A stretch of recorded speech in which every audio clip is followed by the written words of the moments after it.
All right, you can go. Hi everyone, welcome to Ask Vinnie Thompson. My name is April. Today we'll talk about how to choose your home inspector with our special guest from Touchstone Home Inspection, Mr. Tony Christoforou. So Vinnie, take it away. Hey, Hercules. All right, welcome to Wise Wednesdays. And I'm wise because I know I need help for people to help me understand certain things. Big in the home buying process is once you find a home that you like and your offer has a verbal acceptance. Right here in New York, we don't really write down offers. The binders don't mean a whole heck of a lot. You do an inspection before you go to contract. Most of the homes I'm going to say in New York proper are older homes. Unless you start going further upstate and some parts of Long Island, you have some new construction, but they're one-offs. So generally speaking, a home is going to need an inspection. Some inspectors are very thorough, some are not so thorough, and they vary in degrees of what they can do, how to certify it, and how the report is giving to the buyer and what they may need repaired. So many of us as real estate professionals have who we like to refer. Uh, I'm working with and have been working with a gentleman named Tony from Touchstone. He's very thorough. He explains to the buyers what's going on with the home and lets them know, what's going on with the home, which is what you should want from an inspector. So before you buy, what am I buying? How old is the home, right? I was told homes as old as 1890, they were built. Of course, they've done repairs since then, but it's good to know what's going on and what are the big ticket items you might want to pay attention to. I haven't found anybody as good or as thorough as Tony, which is why I asked him once again to come on and speak a little bit about what he does as a home inspector. Tony, take it away. Sure. Vinny, thank you so much, man. Everybody, hello. Again, my name is Tony Christoforou. I'll just give you a quick background on myself. My company is Touchstone Home Inspection. Been in the inspection business for just going on to 17 years now. So we do full-time home inspections, termite inspections, everything that you need on residential and commercial properties. So we're a part of the process in that we come in after you've already identified the property. I like the living room, I like the kitchen, I like the view, the bay window, whatever the case is, something that you liked about the home, the location, the schools. We're there to make sure you understand what the condition of the home is. Right? So you already identified it. You think it's in good condition, but is it really? And if there are issues, are they major issues? Are they minor issues? Most issues, one thing to remember is every house has problems, right? Vinny, you said that your house is from, Right. I think the oldest house I did was early 1800s. It was one of the original homes in Douglas Manor, actually, in Douglaston Manor.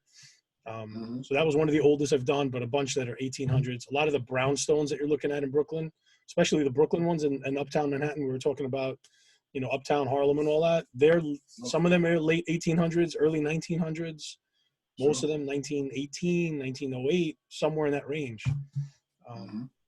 So New York is kind of original in that way. Then there's other, like, I have a friend in Philly, same type of thing, but a lot of old properties. A new property here is like something was built like in the 70s. You're like, wow, that's new. That's You go to like absolutely. Arizona, it's like if it's more than 10 years old, like, well, I got this old house built in 1990, and I'm like, 90? Like every house I do is like 1955 or older. At least. Looking, we got a little work cut out for us here as home inspectors. Right. Sure. So that's where we come in to try to figure out what the condition of the home is, figure out if there's any major issues, other safety issues. Is there a fire hazard? Is there an electrical problem? Something big that's going to affect, health and safety mainly, is one of the big things. And then obviously things that are expensive to fix. They used to say any single repair that's greater than $500. Now I would say in New York, maybe that's $1,000 or more, but still Easy. anything 500 to 1,000 or more is kind of a big repair. Changing a washer and a sink for $100, $150, that's normal homeowner stuff. So we try to find that, but really we're looking at the big stuff. So you would say your main focus is what? Big ticket items as far as, when you're doing an inspection and then, to educate and inform the buyer? Right. So mainly big ticket items, trying to find any major issues. So an example of that might be foundation problem. You know, every foundation has cracks, but is it a major crack, minor crack? Is there maybe something more to it we can't see and we need to investigate further? So trying to identify that, trying to, identify the age and condition of the roof. So a lot of times, in real estate, so basically in New York, right, and correct me if I'm wrong. So basically every sale in New York, especially downstate, is an, whether they say it or not, it's an as is sale. Correct. So pretty much every house you buy, the way you see it is the way you're going to get it. The only thing that's outside of that, it's customary for a seller to do a termite treatment if we find evidence of termites or carpenter ants, something like that. And in your contract of sale is basically going to have certain things that, like, the roof has to be free of leaks. The electric basically and the heat have to be in working order. Not that they have to be new or updated, but they have to work. So as long as everything is functional, the roof's not leaking, there's no like mold and flooding in the basement, you're basically getting the house as is. Anything beyond that we find, it's possible you may be able to negotiate it. You're working with a good realtor like Vinny, he may be able to tweak some things and massage the deal for you and get you kind of what you want. Do my magic. Right, do your magic. There's a little Vinny magic, but for the most part, it's as is. So the home inspector's job really is to give you all that information, right? Not whether to tell you to buy the house or not, just give you all the information.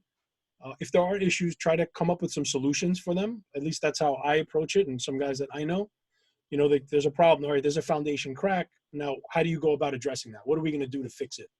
And that could be, all right, that's fine. I'm still getting a deal on the home. I'm fine with the repairs. Or maybe the seller has to give you some sort of credit. Or maybe you don't want to do repairs and you work out something with the seller. They repair it. You get paperwork to prove it was repaired and everybody moves on. Everyone's happy. So there's different ways to, more than one way to skin a cat, as I say, right? Yeah, sure. And I'm glad you brought up, getting a credit. I try to be as extensive as I can when I'm doing a buyer consultation or as primarily doing listings, saying, what I think may be found in the home. And I like a credit because, you figure, all right, I'm a seller. I want to get the house sold. Do I necessarily want to have a contract and do some heavy construction work? I'm more lean towards, hey, let's give a few bucks, be done one time, and finish it. Because who knows, depending on the inspector that they have or the mom that they brought along or tire cookies or friends and family, oh, what kind of paint did you use? It could be a long belabored thing. And I get it. I was saying yesterday when we had Crystal on, look, the seller's like, hey, they come to the table, I got my driver's license, I want my cash. The buyer's like, sign here, $500,000 for the next 30 years. It's nerve-wracking, I get it. A lot of money. But, I said, yeah, Tony spoke about that. I bought my house in 1999, redid it in 2003, and I'm looking like, man, really? Why didn't I get a purple kitchen and an orange bathroom? Were we like in love? I just had to say, you're going to get the house and you're going to do repairs anyway, for the most part. But yeah, let's just try to be reasonable. I know the buyers are spending a lot of money, but you really want to get the house, especially in the seller's climate. You don't want to go making demands. You're saying, I want this, I want that, and then you lose the house with someone who's better qualified and understands the process later. That is not a big deal. I bought a house, my first house in 1997, and I remember, speaking to my attorney. I said, look, Pete Conley was his name. I said, listen, Pete, I said, the roof is shot. He says, Vinny, a lot of roofs are shot. He says, is it leaking? I'm like, no. That roof lasted until like another 10 years with no leak. It looked horrible, but it had no leaks. Like that was the key. I ended up doing like maybe 13 years later, but it was functional. You can live with it. It's something you can do later. Yeah, I mean, a lot of it comes down to expectation. Like, what do you want, out of the home? The realtor that you're working with, if you're working with a realtor, are they preparing you for this, letting you know that, hey, look, it's basically as is the house. We made an offer, but kind of the condition, what it is what it is. And, like an experienced realtor like yourself, you can identify certain things so the buyer knows, like, hey, you know what, this is a nice house. I think we're getting a deal, but just so you know, it looks like maybe the roof might need to be done, or maybe we have something going on here. That way, when they have the inspection, there's no shock. And I see a lot of times some realtors that aren't prepared for that, and they're not prepping the buyers properly. And then likewise on the listing side, you're not preparing your sellers properly. You're taking a listing, telling them smoke and mirrors, yeah, I'm going to get you $1 million for your house, no problem. An inspection comes in, and then I say, hey, look, I tell my buyer, look, the boiler is leaking. It's really old. You're probably going to want to change that. The roof looks pretty bad. Should have been done a few years ago. And now I give them a list of things, and they say, wait a minute, you're representing the property, ready to go, move-in condition, top dollar, and this, and this are wrong. This is big ticket items. And like you said, Uncle Joe came along on the inspection too. I might tell him, look, the roof may be 10,000. Uncle Joe said, no, it's 25, 30. Right. So now they're trying to negotiate $100,000 off the house. It's not realistic for anyone. Chances are that deal's not going through, and someone's going to be, the deal killer there, or be labeled it, because there was poor communication somewhere throughout that whole process.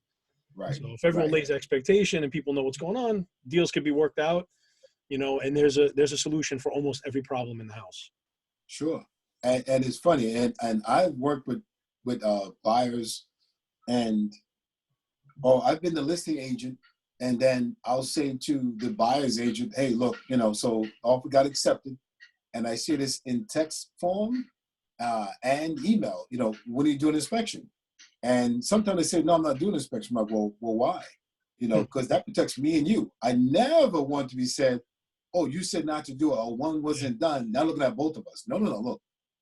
You should always, in my opinion, always get an inspection. Why waive it? Get one done. At least, the buyer knows what they're getting, and someone independent than you has looked at the house, Yeah. And sometimes, the banks will look, no, the banks will just protect their interest, say, okay, what did Joe pay for his house next door? And Adam around the corner, and Sarah, okay, that looks good. Okay, they're not doing an inspection per se. That's all they care about. That's all the appraisal really is. It's a quick walk through some pictures. As long as nothing is really bad or really good, it's going to be the price, whatever it is. Sure, and I've had that happen. I'm look, I can't control what your client says. It's not my responsibility. But are you doing an inspection? Yes or no. There's no, okay, fine. I said my piece. I can't make you do it. And I've run across, Tony, you tell me, I know sometimes I know people have bought new homes. Do you think it's worth it, Tony, with a new home to get an inspection? I would definitely do it. Brand new construction, and especially ones that they're selling as new, like these flipped houses where they did a full remodel and, kind of preparing it to resell it. 100% on those. But even on new construction, I've done new construction in condo complexes where, they put central air in, but the return air duct where the air goes back in to circulate was not even connected properly. It was like 5 feet away from where it's supposed to be. Plumbing wasn't connected properly. They cut up some beams in the attic that might cause a leak afterwards. I've done some in different areas where you'd find big issues. I've done others where they do a really good job. Everything is good. You know what? You have peace of mind. You have a list of maybe a couple minor things that could be improved. Maybe they didn't finish certain things. So now that's going to help you create your punch list moving forward, right? So when you're going through a sale, whether it's an old new house, especially with a new construction or something that was being remodeled, especially something that was permitted, you're going to have a punch list before closing. So you can have maybe a list of certain things that you may have found that need to be done, and then a punch list of things that are incomplete. So the toilet wasn't in yet. They have to adjust the cabinet hinges, minor cosmetic stuff. So that, in conjunction with maybe some issues that we found, as an example, one problem I find a lot in the new showers. So a new tub or shower body control, they're all what's called tempering valves. So they're going to adjust hot and cold so they don't get too hot. So in an old one, you turn on a hot valve and a cold valve. And when you turn on the hot valve, you can have 120 or 130 degree water if it's not set coming out. Right. When you have a tempering valve, you'll adjust that, and there's no way it can get hotter than a certain number. Right. So a lot of times they don't put out enough hot water. They need to be adjusted. So those are things that would go on a punch list. They're minor, but if you get in the house, it's going to be really annoying. Trying to take a shower and it doesn't go over 100 degrees, it's going to be cold. Sure. So it's little things that we can add up and put in there on a new construction that helps you go through that process. So it's definitely worth it. And my thing is, whenever you're doing something that's out of kilter, and there's no one like represented you and telling you that, this is how these things can fall through. From realtor to having an inspection or whatever the case may be, it's always buyer beware. And there's nothing wrong with you can do it, but a better way to do it is have an inspection. I know people have bought new homes thinking, it's new, I don't need an inspection. That's not entirely true, because the strength of one builder may not be the strength of another. You have someone that's just like an investor that's just, like you said, just doing a quick resale where, they look good on the inside and outside, but still good to have an inspection to make you aware of certain things you can't see with the naked eye, and I always caution my builders, or rather my buyers, to say, look, do you have an inspector? If they say no, I like to recommend one. They say, no, I got my cousin. Okay, who's your cousin? Oh, he's a contractor. I know what that means, Tony. And I've seen the cousin come, he meant well. He doesn't check outlets. He doesn't run the water. He doesn't do things that a true home inspector, the basics would do. And I can't make you do it. I'm like, okay, you said he's an inspector. I'll go with that. Better for you, quicker deal. Yeah. No less hiccups that way. And a contractor, I get hired by a lot of contractors, maybe a plumber or the guy does a roofer, because they're not proficient in every single part of the home. They might know it, number one. Number two, maybe they want to negotiate or get everything on paper, Right. So they're, and number three, it's a different eye that you're looking at the property with. So I notice the contractors go in there looking like, I see an old kitchen, boom, 15,000, I'm gonna do a kitchen. Whatever the number, all they see is the numbers in their head and what they're gonna do. They're not looking at the actual defects. So me as a home buyer, what the whole purpose of the inspection is really to know what are the defects or potential problems. Not necessarily, what's the cost of doing my renovation or my remodel. It's a little bit different. So they're going in with a little bit different eye than what a trained home inspector is going in with. So that's all we do is we're picking apart things in the house. We're letting you what's right, what's wrong, what could be improved. What's a safety issue? What's this? What's that? As opposed to going in and saying, yeah, you got to renovate the kitchen, the bathroom, and redo the roof. No kidding. I know that already. It's a pink bathroom. It's whatever it is. I know I'm going to do that. The contractor, you want to give you the price because they don't know what's going on underneath, just like I don't, until they open it up anyway. So you're just trying to get an idea of kind of what's up.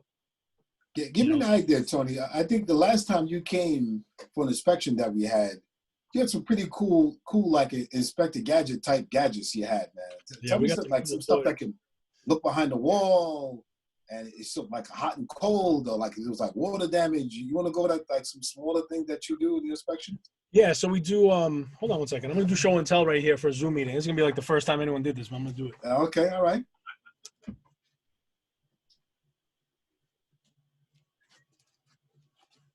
I'm going to go through some inspector tools since we're all cooped up and we got nothing to do anyway. So yeah, exactly. So we use a lot of tools. So number one, obviously we use our eyes. So that's the most important thing. So we're doing basically what you want to remember is, so taking a little quick step back. So in New York State, every home inspector needs to be licensed. So we have a certain guideline or standards of practice and code of ethics that we're supposed to follow as a bare minimum. Now, a lot of guys say don't exceed the standards of practice. We kind of exceed them in certain areas just to make sure we're giving a good thorough inspection, to make sure we're covering ourselves, the realtors, the buyers, the sellers, make sure everyone's getting as much accurate information as they can. So one way we do that is, number one, we use this little device right here. This is a moisture meter. So this actually, when I turn this little unit on here, if I go against the wall, like in a basement, let's say where the moisture and water is one of the biggest enemies of any house. Right. So this will beep, right? I'm sure everyone's hearing that. It's really annoying. And it gives me red, and it'll actually tell me wet, dry, and whatever on it. So I'm able to check the wall and see if there's moisture behind the sheetrock or behind the plaster wall or even masonry. So I know, like, hey, there's a stain, but is it still wet? Or maybe the seller actually took care of this and repaired it. So at least, you're buying the home, you want to know, is it still leaking, is it not? And even though I can't tell you 100% a lot of times, we can get a lot closer with this. So there's a stain on the ceiling underneath a bathroom. Okay, is it wet, is it not? I don't know. I tested, it's dry. You know what? Let's go upstairs and run the water, and let's see if maybe we can recreate if there's a leak there. So we'll do that, and then maybe we'll speak to the seller and be like, hey, what happened? Oh, we did this, we repaired the pipe. So now we put all that together, and we kind of piece it together, and it looks like, yeah, you know what? You're probably okay here. It looks like they fixed it. Right? So that's one tool that we use. The other one, which is really cool, is this device right here. So this is a thermal imaging camera. So this is what you were talking about. I like that one. Yeah. Right? So with this, and I can show you guys the screen. I don't know if I'll be able to get this to work. Not really. A little bit. It looks cool enough. Go ahead. So what this does, it'll pick up an image, right? So the image, what it's going to do, it'll pick up an actual difference in temperature range, right? So when it does that, let me get an angle. So I could pick up a difference between hot and cold. So let's say the heating system is running, I'll be able to see the heat running. So if you have a radiant floor heating, let's say in a higher end home or in a bathroom, I'll be able to actually see the loops and or grids of the heating system, be able to trace it out and see that the radiant floor is actually working. Right. The contractor said, yeah, I put in a radiant floor through the whole kitchen. It's great. Meanwhile, he only did one little corner. Right. I'll be able to see that visually and show you as a buyer or a seller or someone who just owns a home and wants to see it. You know, same thing if we have a leak. If there's an active roof leak, a lot of times there'll be a leak and there's no visible sign. You'd be surprised. There may not be a stain or any damage yet, but we can actually see the physical leak with a thermal camera, and then we can use the moisture meter to back it up. So we kind of put all these tools together to help, you know, have an accurate inspection. Right. So not necessarily, I know real estate agents sometimes get nervous, coming in and buyers want to know everything. But at the end of the day, we want to just make sure that everyone has all the information that they need and that it's accurate. True. Right? I don't want to make things up and guess or just hide behind my home inspector license and be like, well, the code says I don't have to look at this, so I'm going to throw my hands up. No, you know what? I want to know what's going on.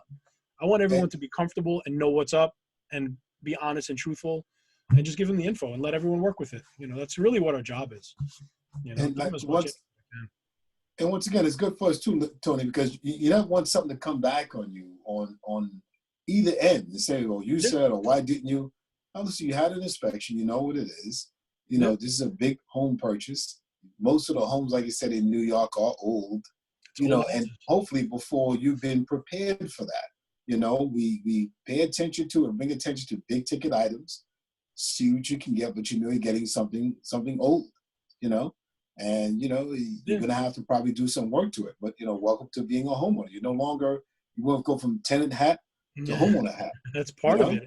I bought my house, 12 years ago, man. I still have a pink bathroom. And you know what? You know? Once in a while, I got to fix things. And you learn. I tell people, look, go on YouTube. Nothing is perfect. Like I said, it's a visual inspection, right? So none of us there own the home except the seller. So unfortunately, I don't bring hammers. I don't bring, crowbars because I can't rip the house apart. Right. Sometimes I would like to see what's going on behind the walls. Right. But, that's not really our place there. We got to get as much info as we can visually, but the tools that we use can help. A lot of guys don't use these tools. Some do. Right. Because it's an investment. And a lot of guys don't want to spend $3,000 or $4,000 on a thermal camera plus another $1,000 plus on training.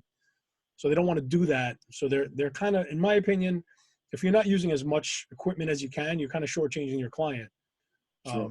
Another thing we use, and we have a lot of flat roofs, right? Or a low slope roof. A lot of attached homes in Queens, Brooklyn, especially Manhattan.